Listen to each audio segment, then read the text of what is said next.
Qual é a coisa mais chocante que alguém pode confessar no leito de morte? Minha sogra trabalhava em um asilo, então ela já tinha presenciado muitas mortes. Mas uma, em particular, ficou marcada para sempre. Um paciente sabia que estava perto da morte e começou a chamar por alguém, qualquer pessoa, para escutar. Ela foi até ele.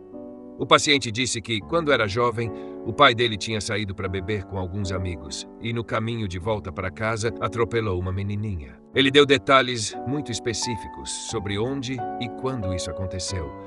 A menina devia ter uns 3 anos de idade. O pai dele e os amigos enterraram a garotinha debaixo dos degraus da varanda e nunca mais falaram sobre o assunto. A pessoa viveu com a culpa de guardar esse segredo por toda a vida e se sentia horrível por saber que a família da menina jamais saberia o que realmente aconteceu com ela. Precisava contar a alguém. Santo. O encerramento que a família dessa menina nunca teve. Isso é uma tortura para a vida toda. A criança foi encontrada? Não. O paciente não revelou o endereço da infância. Além disso, aconteceu há tanto tempo que a estrada onde tudo se passou era de terra batida. E claro, o paciente podia estar sofrendo de alguma doença degenerativa como demência ou Alzheimer, então é difícil saber se o relato era verdadeiro. Tem uma história boa e uma ruim para esse tópico. Vou começar com a boa. Não foi exatamente no leito de morte, mas foi o mais próximo disso que ela conseguiu. Minha tia estava com câncer. Ela sabia que iria morrer, provavelmente em menos de uma semana. Não conseguia mais comer, beber era difícil. Ela queria ser sedada fortemente, mantida dormindo permanentemente, essencialmente nos últimos dias, porque esse lance de morrer é um saco e ela já tinha aguentado mais do que o suficiente. Justo. Chamaram um médico, montaram um plano e seguiram com ele. A última coisa que minha tia disse antes de apagar para sempre foi: estou vendo as estrelas, elas são doces e correm livres. Recolham-nas. E então ela dormiu. Morreu 3 dias depois. Ninguém sabe o que ela quis dizer com isso, mas de alguma forma, aquelas últimas palavras combinavam com ela. Meu tio, o marido dela, mandou tatuar a frase no peito, sobre o coração. A ruim. Meu outro tio sofreu um acidente de carro. Foi grave. Na ambulância a caminho do hospital, ele disse: digam à minha esposa que a Wendy é minha filha, e eu a amo. Nome alterado por privacidade. Ele morreu alguns minutos depois, por causa de hemorragia interna. A Wendy era a filha da vizinha, que na época tinha 5 anos. Isso causou uma baita confusão, pode acreditar. Como terminou essa história? Os vizinhos se divorciaram, no mais, foi muita discussão. Wendy vive com a mãe, e o ex-marido da mãe é legalmente o pai dela. Minha avó confessou à minha mãe quando achou que estava morrendo. Ela acabou se recuperando, que tentou fazer um aborto caseiro usando cabide. Obviamente, não deu certo. Minha avó era muito religiosa e decidiu que Deus queria que ela tivesse aquele bebê. Ela acabou tratando minha mãe como a filha favorita. Isso abalou bastante a cabeça da minha mãe por um tempo e ficou ainda mais estranho quando minha avó, surpreendentemente, melhorou. Depois que minha avó morreu de verdade, minha mãe eventualmente fez as pazes com isso. Desde o nascimento, minha avó nunca tratou minha mãe como indesejada. Então minha mãe entendeu que, na época, ela estava em um momento vulnerável. Minha mãe era a 7ª filha e a família era pobre. Aquele era o tempo antes dos métodos contraceptivos. As pessoas têm uma imagem romântica de 2 adultos decidindo juntos ter um filho, e isso acontece, mas nem sempre. Cerca de 45% das gestações nos Estados Unidos são não planejadas. Aparentemente, não falo por experiência, deve ser algo assustador ter um filho. E eu apostaria que a ideia aborto passa pela cabeça da maioria. Tudo depende do que a pessoa tem acesso e de quanto tempo ela leva para tomar uma decisão definitiva. As ações de alguém em pânico, antes do nascimento, não têm a ver com a criança em si, mas com as responsabilidades e inseguranças que a pessoa sente ao pensar em criá-la. Sou estudante de medicina e atendi uma paciente nova no nosso consultório, que era soropositiva. Eu precisava perguntar como ela contraiu o vírus, ou seja, se foi por via sexual ou uso de drogas. Ela me contou que foi transmitido sexualmente e que só fez o teste porque o parceiro dela, com quem estava há 3 anos, disse as últimas palavras no leito de morte. Me desculpa, eu queria ter contado. Me perdoa. Pesado. Só para deixar claro, ele morreu de câncer e não de AIDS. Algumas pessoas acreditavam que ele tinha morrido de AIDS e que minha paciente já deveria saber disso. mas não era o caso. Outra observação. Ela é soropositiva há 20 anos, sem sintomas e tem carga viral indetectável. Todos os exames estão ótimos. A medicina avançou muito e ser soropositivo não é mais uma sentença de morte para a maioria dos pacientes. Meu pai foi adotado por uma mulher que frequentava a igreja dos meus avós e engravidou fora do casamento. Meu avô confessou no leito de morte que ele, na verdade, teve um caso com essa mulher e era o verdadeiro pai do meu pai. Foi por isso que sugeriu a adoção, desde o início. Não estou aqui para defender traição consciente, mas não consigo imaginar a dor que a mãe biológica sentiu ao ver o filho crescer com o pai. Sendo criada por outra mulher, a quem chamavam de mãe, enquanto ela, a amante, era vista como a pecadora que engravidou de qualquer um, e o homem envolvido na traição saiu da história como o bom samaritano que adotou a criança. Minha vez de brilhar. Trabalhei num hospital em uma cidade pequena, perto de Munique, chamada Partenkirchen. Estou lá há 14 anos. Meu trabalho não é glamouroso. Transporto pacientes, tiro o lixo e às vezes faço reparos como consertar chuveiros com vazamento. Como você pode imaginar, vejo muitos pacientes indo e vindo. Alguns morrem, é a vida. Lembro de alguns casos em que pacientes me confessaram seus maiores arrependimentos. Aqui vão alguns exemplos. Uma senhora polonesa idosa me disse que se arrependia de não ter matado Hitler quando teve a chance. Essas foram as palavras dela. Fiquei com vontade de perguntar mais detalhes, mas confesso que fiquei com medo. Outro exemplo marcante, um caminhoneiro aposentado da antiga Alemanha Oriental, me contou que atropelou algumas crianças com o caminhão e teve medo demais para parar e verificar se estavam bem. Outra senhora polonesa me contou que foi prostituta durante a Segunda Guerra Mundial e dormiu com pessoas de alto escalão no governo. Ela disse que não se arrependia dessa parte da vida, mas não podia contar para ninguém, e isso pesava muito emocionalmente. Também contou que fez mais de 5 abortos durante aquele período. Minha mãe morreu quando eu tinha 11 anos, de câncer em estágio 4. Ela estava em casa, sob cuidados paliativos. Minha avó paterna estava ao lado da cama. Minha mãe, ainda sob forte medicação, acordou, apontou o dedo e disse: "O que você está fazendo aqui? Nunca gostei de você." Não foi exatamente chocante, mas foi hilário. Parece cruel, mas minha avó infernizou a vida da minha mãe enquanto ela esteve viva. Minha outra avó, mãe da minha mãe, tentou segurar o riso e respondeu: "Te ensinei a ser mais educada que isso." Minha avó disse umas coisas bem engraçadas enquanto estava sob efeito de remédios depois de uma cirurgia no cérebro. Minha tia perguntou em tom de brincadeira quem era o filho favorito e minha avó apontou diretamente para minha mãe, sem pensar 2 vezes. Depois disse que a bolsa que minha tia deu de presente de aniversário era horrível e que ninguém precisa de tantos zíperes assim.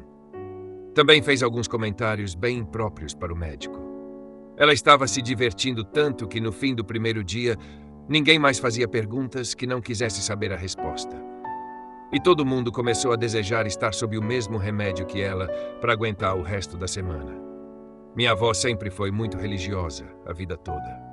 E a igreja ajudava a comunidade, mas nas últimas horas ela disse que nunca acreditou de verdade em Deus e se arrependeu de ter desperdiçado tanto tempo da vida fazendo o que os outros esperavam que ela fizesse. Foi bem impactante ouvir isso, especialmente para o marido dela, meu pai e minha tia. Do lado da minha mãe, a família começou quando meu avô violentou minha avó ainda adolescente, no fim da década de 1930 ou começo dos anos 1940. Ela engravidou e, por causa do estigma social, passou a vida casada, cozinhando e cuidando da casa do próprio agressor. Do lado do meu pai, a família começou quando meu avô e a babá fugiram juntos, levando o bebê, dinheiro e até alguns móveis. Essas 2 histórias foram confissões de leito de morte feitas pelos avós, contadas a mim pela minha mãe antes dela falecer. Meu tio-avô admitiu que matou a primeira esposa, espancando até a morte com uma bola de boliche, porque a pegou abusando do filho do vizinho, que tinha 5 anos. Isso foi quando ele morava na Irlanda. Poucos anos depois, ele se mudou para os Estados Unidos, conheceu outra mulher, casou e teve filhos e netos. Essa revelação deixou a família em choque, porque meu tio-avô era uma das pessoas mais calmas e gentis que alguém poderia conhecer. Ninguém sabe como ele se livrou disso ou se mais alguém sabia. Ele morreu cerca de 3 minutos depois da confissão. Foi um choque enorme para todos. Pós-guerra na Alemanha. Ruth, uma jovem alemã, conhece um soldado francês chamado Félix. Ele se apaixona perdidamente por ela e leva muitos presentes generosos para a família dela, como um grande presunto suculento. Eles se casam. A família dele vive no sul da França, mas eles continuam morando na Alemanha. Eles enfrentam vários abortos espontâneos e infertilidade e nunca conseguem ter filhos. Ruth morre primeiro, por volta de 2010. No leito de morte, ela olha para Félix e diz: "Sabe, Félix, eu sempre gostei de você, mas nunca te amei." Minha mãe me contou sobre a morte do pai dela, meu avô, e as últimas palavras que ele disse para ela. Ela contou que ele estava claramente próximo do fim e a chamou para se aproximar, como se fosse dizer algo profundo ou emocionante. Ela se inclinou esperando uma declaração de amor ou algum conselho tocante. Mas ele disse: "A prataria da família está escondida dentro do duto de ventilação, uns 5 metros à frente do aquecedor." Ela olhou para ele com cara de quem não entendeu nada. E ele disse: "A gente viaja muito e aquilo é caro." Ele morreu na manhã seguinte. Eu e todos os meus primos estávamos reunidos ao redor do leito do meu avô, enquanto ele estava morrendo sob cuidados paliativos.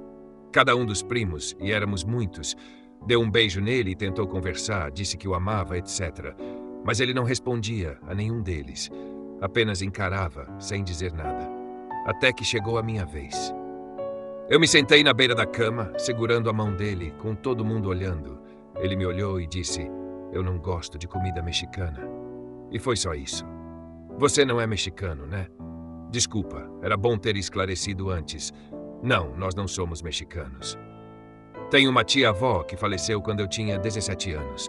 Pouco antes de morrer, meu irmão mais velho confessou para ela que eu era gay. Ela me chamou e disse que, apesar de tudo que nossa família passou, ela estava disposta a me aceitar completamente como eu sou. Achei isso muito bonito da parte dela, ser tão aberta de mente.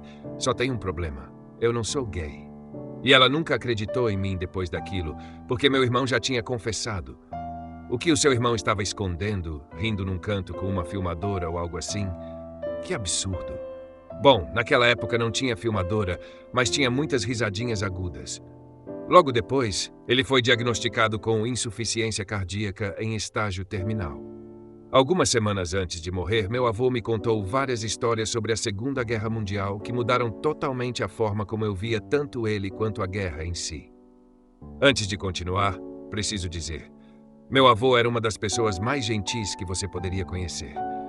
Sempre simpático, nunca bebia. Era o tipo de pessoa que literalmente tirava a camisa do próprio corpo para dar a quem precisasse. E no Halloween, distribuía as maiores barras de chocolate da vizinhança. Todo mundo adorava ele. Pouco depois do dia D, meu avô fazia parte de um pelotão de 12 soldados com fuzil, combatendo no norte da França. Ao entrar numa vila aparentemente abandonada, eles foram emboscados por soldados alemães e o grupo foi quase completamente dizimado. Eles venceram, mas ao fim da batalha restaram apenas 3 soldados americanos vivos e um deles estava gravemente ferido. O líder e o assistente do pelotão tinham morrido. Os 2 soldados que estavam bem começaram a vasculhar o local e arrastaram 3 soldados alemães feridos até o meio da rua. Meu avô olhou para o outro americano e disse: "100 prisioneiros." E cortou a garganta de um dos alemães ali mesmo.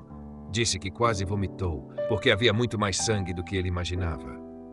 O companheiro levantou o fuzil para atirar nos outros 2, mas meu avô o impediu. Disse que poderiam ter mais soldados inimigos por perto e que o barulho atrairia atenção. Então eles arrastaram os outros 2 soldados até uma valeta rasa ao lado da estrada, com uns 15 centímetros de água, e ficaram de pé sobre as cabeças deles até que se afogassem.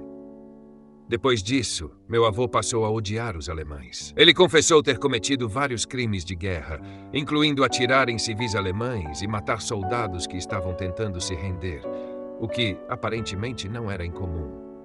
Mas o pior, segundo ele, foi um episódio no início de 1945.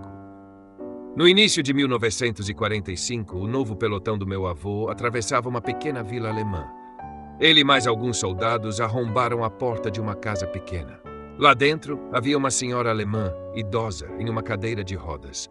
Assim que os viu, ela começou a gritar e xingar em inglês perfeito. Meu avô empurrou a cadeira de rodas, jogando-a para fora da casa. Em seguida, derrubou uma lamparina de óleo enquanto saía com os companheiros. A mulher morreu queimada. Ele me olhou nos olhos com uma frieza arrepiante e disse: aquilo foi cruel demais. Ela era uma senhora. Eu devia só ter atirado nela. Trabalhei um tempo em um asilo. Ajudava um senhor que tinha tido um derrame grave. Quase não falava. Tinha dificuldade de se mover. Para resumir, eu e uma enfermeira tivemos dificuldades com ele, e eu comentei que o derrame o tinha deixado rabugento. Ela respondeu: na verdade, não. Eu cresci na mesma rua que ele, e ele sempre foi um homem miserável. Sempre bebia e era abusivo com a esposa e os filhos. Os filhos viviam fugindo para nossa casa e meus pais deixavam, porque ele era horrível com eles. Depois do derrame, os filhos o internaram ali. Nunca mais o visitaram, nem no Natal, nem nos aniversários. Se a equipe precisava de algo, os filhos apareciam, falavam com os funcionários e iam embora sem nem olhar para o pai. Meu avô disse ao meu pai que o amava pela primeira vez quando estava morrendo de câncer. Durante toda a infância do meu avô foi alcoólatra e o relacionamento deles era bem complicado. Por isso foi surpreendente ouvir aquilo. Meu avô era um homem rude. Não era mal comigo, mas nunca falava de sentimentos. Era engraçado e eu o amava, só não era do tipo carinhoso. Eu morava no interior e ele na cidade. Um dia me arrumava para um baile da escola na casa dele, passando maquiagem. Ele olhou para mim e disse: você é linda, não precisa de maquiagem. Ele nunca tinha dito nada parecido. Fiquei muito surpresa. Ele morreu de ataque cardíaco no dia seguinte. Meu pai teve Alzheimer e foi internado numa ala segura. Ele estava cego e quase surdo. Um dia fui visitá-lo. Ele não sabia quem eu era, mas começou a falar sobre mim. Disse que eu tinha feito mais na vida do que ele e que estava orgulhoso de mim. Na vida real, ele era um homem quieto. Nunca me disse isso enquanto eu crescia. Olhando para trás, percebo que ele fazia coisas por mim que eu, burra, nunca entendi direito na época. Por exemplo, quando ele se aposentou, os colegas perguntaram o que ele queria ganhar de presente. Ele escolheu uma calculadora científica. Isso foi nos anos 70 e ele não tinha uso nenhum para aquilo. Ele me deu de presente para usar na faculdade. Eu achava que ele só estava repassando, sem saber que tinha pedido aquilo já pensando em mim. Minha mãe é da China, mas hoje moramos felizes em um país europeu. Voltamos à China durante as últimas semanas de vida da minha avó materna, que estava com câncer terminal. Nos últimos dias, ela pediu que minha mãe ficasse sozinha com ela. Minha avó confessou que tinha comprado minha mãe de uma rede de tráfico de crianças, o que era comum na China, porque tentou por muitos anos engravidar e não conseguia. Minha mãe chorou muito. Não só pela dor inimaginável que os pais biológicos devem ter sentido ao perder a filha, mas também porque meus avós sempre trataram minha mãe como uma princesa. Literalmente a trataram como filha de verdade. Nunca foram abusivos e só deram o melhor para ela. Inclusive bancaram os estudos da minha mãe nos Estados Unidos, mesmo sem serem ricos. Uau! Nem consigo imaginar como deve ter sido difícil para sua mãe processar tudo isso. Meu coração dói por ela. Eu gostaria que os pais biológicos dela soubessem que ela está bem. Minha mãe até pensou em procurar os pais biológicos, mas depois de tantas décadas, a chance de sucesso é quase nula. Ninguém sabe se eles ainda estão vivos. E mesmo que ela os encontrasse, seria extremamente estranho interagir com alguém que você deveria amar profundamente, mas com quem nunca conviveu durante a infância, tempo necessário para criar esse laço especial. Como outra pessoa comentou, ninguém sabe se minha mãe foi sequestrada ou vendida pelos próprios pais. Falando logicamente, a segunda opção parece mais provável, já que casais pobres tendem a vender meninas e não meninos. Seria meio esquisito minha mãe ir atrás de pais que talvez nem a quisessem. No entanto, minha mãe prefere dar o benefício da dúvida. Ela acredita que foi tirada deles, porque guardar ressentimento só traz dor e é inútil.